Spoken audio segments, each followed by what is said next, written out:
Hi everyone, so in this video we are going to be taking another look at loops and especially it's going to be the for loop. So let's start off by creating a tuple first, and we've already talked about tuples in the last video. So this is one tuple that I make, and I can actually even just write a loop here itself, and that's what I'm going to do. You can actually make a script and try these loops there, but what I'm going to do here um, is something that you can do too. um, I'm going to write for n in t, and what this means is that this loop is going to be run for every element in the tuple t. So let's just do a simple print n, and um, to exit the body of this loop I just have to hit enter without writing anything in this line. So when I do that, it actually prints out 1 2 and 3. So this is another thing that you can do, and you can do it with lists as well. So if I just make a list here and I add ABC to it, and if I just do something like for C in L, print C, so I get A, B and C. So that's something we can do for lists, and let's just try this for a dictionary as well. So let's just make a dictionary. um,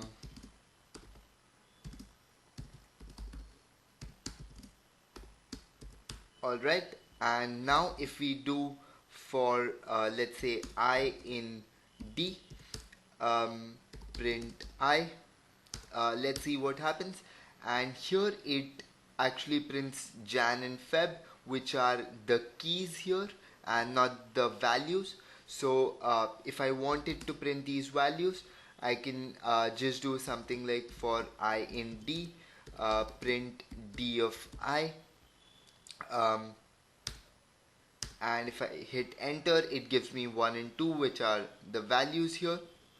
So what this actually just translates to is that it takes every key in this dictionary, and then we are saying, so the first time this loop runs, it's going to take Jan as the key. So the variable I is going to contain the string Jan, and D of Jan is 1, as we can see from the dictionary. So the next time it's going to be Feb, and we get D of Feb, which is 2. So 1 and 2 are what get printed here. So this is something else that we can do, and there are a few more things that I want to talk about loops, but before that, all of this reminds me that I can actually even do something like this.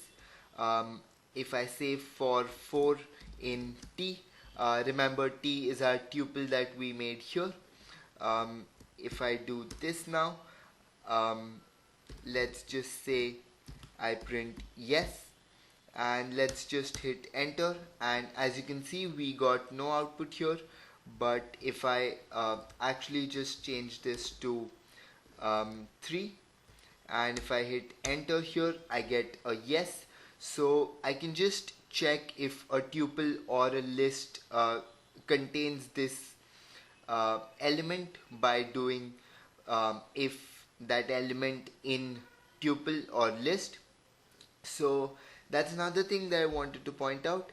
So next up, what I want to do is let's just go ahead and try writing a loop which prints, let's say, 1 and 3 from this tuple. So what I want to do this time is for let's say E for element in T. um, Now I don't want to just do a print E, because I don't want to print E if E is equal to 2. So I just say if E equals 2, of course I could just do if e not equals to, then print, but there's something else I want to show you. In this case, what I want to do is, if e is equal to 2, then I want this to continue. And what continuing means is that I want it to skip the rest of this loop and just go to the next iteration. So let's just write a print e here, and let's hit enter and enter again. So as you can see, I got a 1 and a 3, and let's just go through this one more time. What happens is, e first contains a 1, so it checks for this equality, and since this isn't true, it goes here and it prints 1. Next time, e contains 2, so what happens this time is that this actually becomes true, and it comes here and it reads continue. And what continue means is that it should just skip the rest of this loop and go to the next iteration, which means that e now becomes 3. So and this time again it prints e. So that's what this continue word means.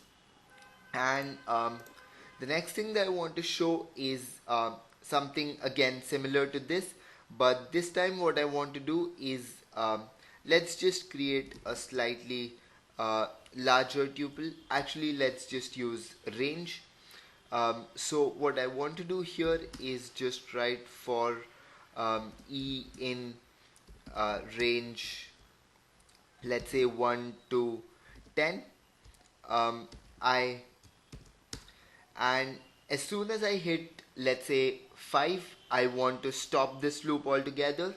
So what I need to do for that is, of course, again I could have just written till 5 or 6 here, so that it just prints till whatever 5 if I want that. But what I want to do here is again show you something different. So what I do here is I check if e equals let's say 5, so this will just print till 4, and here I want to write a break. And what a break means is that it just stops this for loop altogether. So and here let's just do a print e, and let's hit enter. So I've got 1, 2, 3 and 4. So although my range was 1 to 10, I just got 1, 2, 3 and 4. So let's again just go through this once again. So the first time e contains 1, so this is not true, so it goes here and prints e, which is prints 1, and this goes on till e is 4. When e actually becomes 5, this thing becomes true, and it comes here and it reads the word break. And what the word break means is that from this instant, just forget about this loop and go to the statement that follows the loop. And here we don't really have a statement after the loop, but whenever the loop ends, it just brings us back these 3 arrows waiting for the next command. So as soon as it reads the word break, it just ends the entire loop. I hope you understand the difference between continue and break. And there's another one which is actually very particular to Python. What I can also do is write a word called pass. So let's just take a look at this.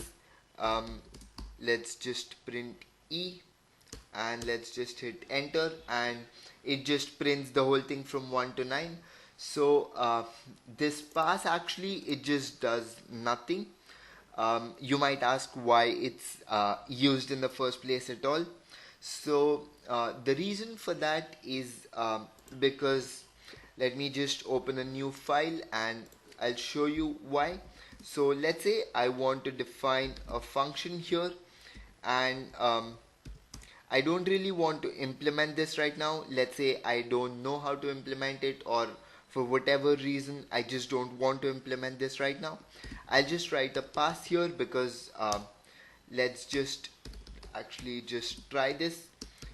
Print hello, and let's just save this as, let's say, test, and let's try running this. It actually says there's an error in your program, expected an indented block. So what this means is that I can't just have nothing here. So if for whatever reason I don't want to implement this function right now, I should write a pass here, and this time it will run just fine, as you can see here. So that's another thing. That's why pass is useful basically. And let's just get rid of this. And another keyword that I want to show you is again very particular to Python, but I can actually do something like for I in range, let's say 1 to 10 again. If I equals 10, then just break. Sorry, I forgot the colon here. And here let's just do a print I, and here I want to do an else, and in the else I want to say print I was never 10. So what's going to happen here is that if we get so this else right here is does not actually correspond to this if, it actually corresponds to this for loop right here. And the way this works is that this else is only executed if this for loop runs without breaking at any point. So let's actually just try running this once, and then you'll understand this. So as you can see, I got 1 to 9 here, and then it says I was never 10. And instead of this, let's just write an 11 here and run it again. And this time it actually prints 1 to 9, but it does not print I was never 10. So what happened in the first case was that I was taking values from 1 to 9, and this part right here was never being executed, so the loop never got broken. And if the loop never gets broken, that's when this else comes into the picture, and Python goes into what's written inside the else only if the loop is never broken. But in the second case, when we actually added 11 here, as soon as it reached 10, it realized that there's a break here and it stopped the loop. But also because there was a break here, it never went into this else part and it did not print I was never 10. So that was the last thing that I wanted to mention. I hope this actually clears the keywords break, continue, pass, and this else, which corresponds to a for loop. So I hope you can play around with this a bit, try doing a few questions, try playing around with all of these keywords that you've seen here, and I'll see you next time.